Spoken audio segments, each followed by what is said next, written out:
Մեկնարկել է Միացյալ Նահանգների փոխնախագահ Ջեյ Դ. Վենսի այցը Հայաստան, որը կշարունակվի նաև վաղը, իսկ վաղը Հայաստանից նա կմեկնի Բաքու։ Այցի գնահատականը տալու համար թերևս պետք է դիտարկել հենց Ադրբեջանի հետ ամբողջության մեջ, որովհետև անկասկած է այդ այցելությունը կապակցված է, ըստ այդմ գնահատականների հարցում պետք է դիտարկել այցերի բովանդակությունը հավաքականորեն։ Մինչ այդ մեկ այլ ուշագրավ կարևոր հանգամանքի մասին, որի առիթը դարձյալ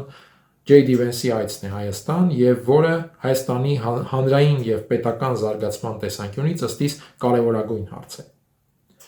ԱՄՆ փոխնախագահի այցից առաջ Հայաստանում ձևավորվեցին նկատելի սպասումներ, ուղղակի թե անուղղակի ձևով, որ նա լինելով գերտերության բարձրաստիճան պաշտոնյա ի վիճակի է լուծել ցանկացած հարց, միայն թե մենք կարողանանք այն բարձրացնել նրա առաջ և միայն թե տեղ լինի նրա մտքին, իսկ մենք կարողանանք տեղավորվել այդ մտքում։ Ավելորդ է ասել, թե Միացյալ Նահանգների փոխնախագահի այցին ընդառաջ Հայաստանում ինչպիսի տրամադրություններ էին գեներացնում այսպես ասած արևմտամետ ուժերը։ Ինչու այսպես ասած արևմտամետ, ինչու այսպես ասած, որովհետև ըստ իս Հայաստանում չկա որպես այդպիսին արևմտամետ ուժ, որը ներկայացնում է իրապես քաղաքական տարողունակ բովանդակություն և օրակարգ Հայաստանի ու Եվրատլանտյան միջավայրի գործակցության հեռանկարների վերաբերյալ։ Կան ընդամենը ուժեր, որոնք ի տարբերություն մի շարք այլ ուժերի Հայաստանի փրկությունը տեսնում են ոչ թե իդեմս Ռուսաստանի, այլ իդեմս Արևմուտքի, Միացյալ Նահանգների կամ Եվրոպայի։ Ընդ որում այստեղ արդեն առաջանում են բաժանարար գծեր կապված այն քաղաքականության հետ, որ նախագահ Թրամփի վարչակազմը վարում է Եվրոպայի ուղղությամբ, և ավելին, օրինակ Ջեյ Դ. Վենսը հենց այդ քաղաքականության ընդգծված ներկայացուցիչներից և արտահայտողներից մեկն է Եվրամիության հասցեին իր կոշտ գնահատականով։ Վերադառնալով բուն հարցին, փրկիչ պատկերացնելու կամ հանրությանը փրկիչ մատուցելու խնդրին։ Դրանով է Հայաստանում մեծ հաշվով քաղաքական ուժերի գերակշիռ մասում բաժանվում բնորոշումը արևմտամետ, ռուսամետ, չինամետ, կան նույնիսկ մարդիկ, կան ուժեր և նաև տարբեր փորձագետներ, որոնք դեմքի լուրջ արտահայտությամբ և խորագիտությամբ կարող են ասել, որ Հայաստանի փրկիչ են Թուրքիան և Ադրբեջանը և նրանք կփրկեն Հայաստանը ռուսական կայսերական ձգտումներից,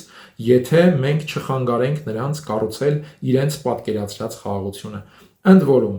հարցեր, թե իսկ արդյոք այդ պատկերացրած խաղաղությունը սկզբունքորեն հակասում է օրինակ Ռուսաստանի ռեգիոնալ պատկերացումներին, նրանք չեն քննարկում։ Թերևս այն պատճառով, որ երբ քննարկվեն իրապես այս հարցերը և իրապես դիտարկենք խնդիրը այս բազմաթիվ շերտերով, կարող է ստացվել բավականին անհարմար պատկեր։ Իսկ ընդհանրապես որևէ մեկը միջազգային քաղաքականության ասպարեզում, որևէ պետություն կամ խոշոր ուժային կենտրոն կամ գործիչ պատրաստ է ստանձնել որևէ հասարակության կամ պետության փրկչի դերը։ Ընկալվել որևէ հասարակության շրջանակում փրկիչ նրանք թերևս դեմ չեն լինի, որովհետև այդ ընկալումը թույլ է տալիս տվյալ հասարակությունից ստանալ առավելագույնը, իսկ հետո հարկ եղած դեպքում, եթե անգամ փրկչի կերպարը խաթարվի, նրանք ունեն բավարար ուժ և քարոզչական տեխնոլոգիաներ այդ խնդրի տակից դուրս գալու համար։ Ընկալվել փրկիչ որևէ մեկը դեմ չի լինի, բայց գործնականում ստանձնել այդպիսի առաքելություն, կարծում եմ ոչ միայն որևէ մեկը դեմ է լինելու, այլ հակառակը, որևէ հասարակություն չի կարող միջազգային քաղաքականության սկզբունքորեն լուրջ որևէ դերակատարի մոտ ունենալ լուրջ ընկալում, եթե այդ հասարակության խնդիրը միջազգային ասպարեզում փրկիչ փնտրելն է, փրկիչ գտնելն է։ Եթե այդ հասարակությունը միջազգային հարաբերություններում փնտրում է ինչ-որ խոշոր և հուսալի հովանավոր, այլ ոչ թե փնտրում է գործընկեր, փնտրում է այդ գործընկերության շրջանակում իր համար կարևոր դեր, գործառույթ, որը կապահովի նաև միջազգային հարաբերություններում իր սուբյեկտությունը։ Սրանով է չափվում որևէ հասարակություն և պետություն միջազգային խոշոր խաղացողների, խոշոր դերակատարների շրջանակում։ Որովհետև համաշխարհային այս շրջափուլում, երբ խոշորները պայքարում են նոր աշխարհակարգի համար, երբ աշխարհի վերաձևում է տեղի ունենում ազդեցության գոտիների համար խոշոր պայքար, Նրանցից որևէ մեկի համար ստանձնել ինչ-որ հասարակության, պետության կամ ժողովրդի փրկչի դեր նշանակում է կապել սեփական ձեռքերը, որովհետև ցանկացած պահի միջազգային հարաբերությունների տրամաբանության մեջ կարող է առաջանալ տվյալ հանրությանը, պետությանը կամ ժողովրդին մանրադրամի վերածելու, որպես մանրադրամ օգտագործելու անհրաժեշտություն։ Հետևաբար ինչու կապել սեփական ձեռքերը, ստանձնելով փրկչի առաքելություն կամ հանձնառություն։